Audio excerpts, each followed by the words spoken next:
Now, here is this change of base law, which you can use quite easily, but I'm going to show you how to derive it. It's very important that you understand the way this works.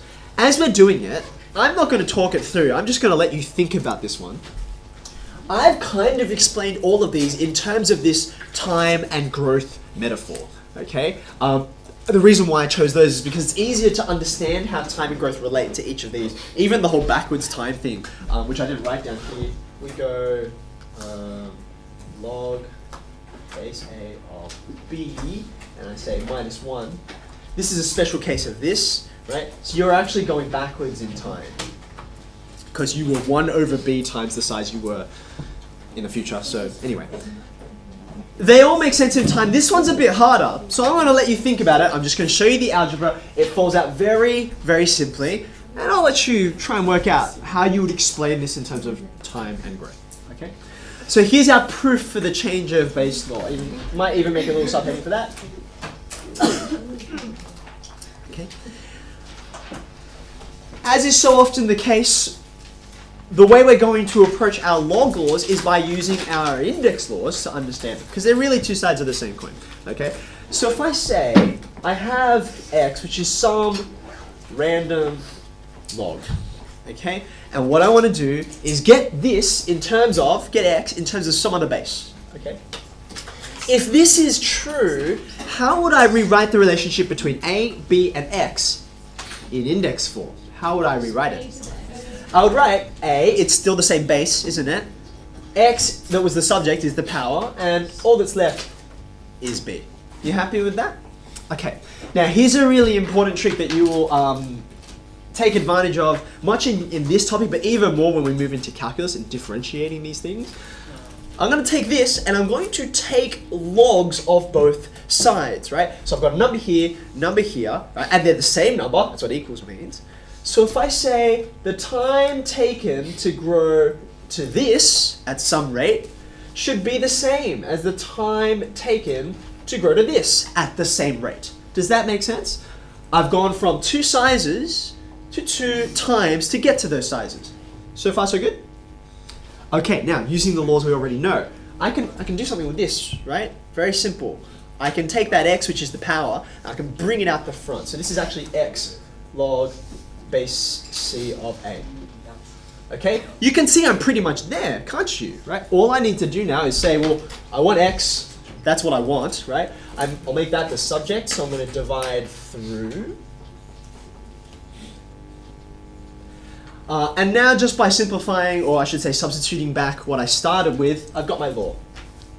Log base a of b, and I'm done. Okay, that's it. Not complicated. What kinds of things did we do to get there? We had to remember the relationship between logs and indices and how they inform each other. We had to use the that power law there to bring that out the front, and then the rest of it is just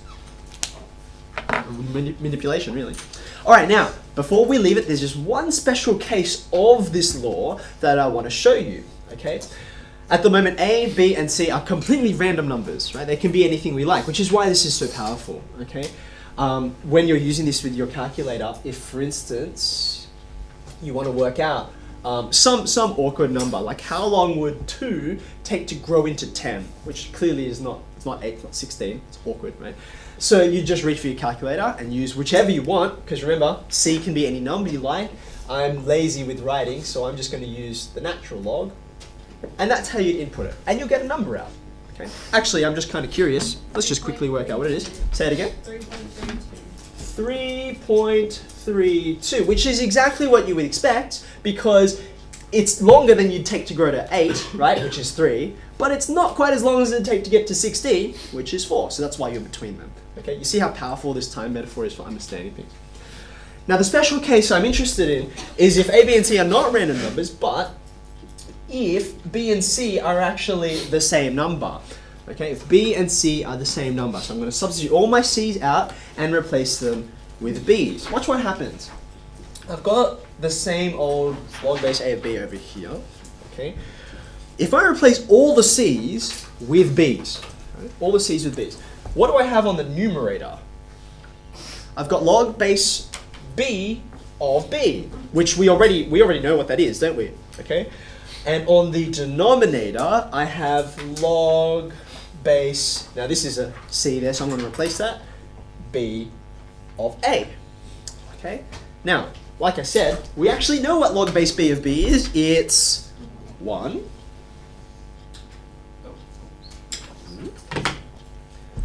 So what does this mean? Log base a of b. How long does it take me to grow to size b if I'm growing at this rate? Answer, the reciprocal of this. Let me give you a quick example of how this is going to look with numbers, because we just worked one out, right? If I now flip those numbers around, this is going to be 1 on. It's going to be the reciprocal, isn't it? Okay, what does this mean? What does this mean? To get to here, at this rate, will take me such and such an amount of time.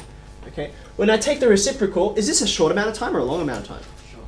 It's short, it's very short, right? I'll get there like that. Why? Because I'm going to a smaller number at a faster rate.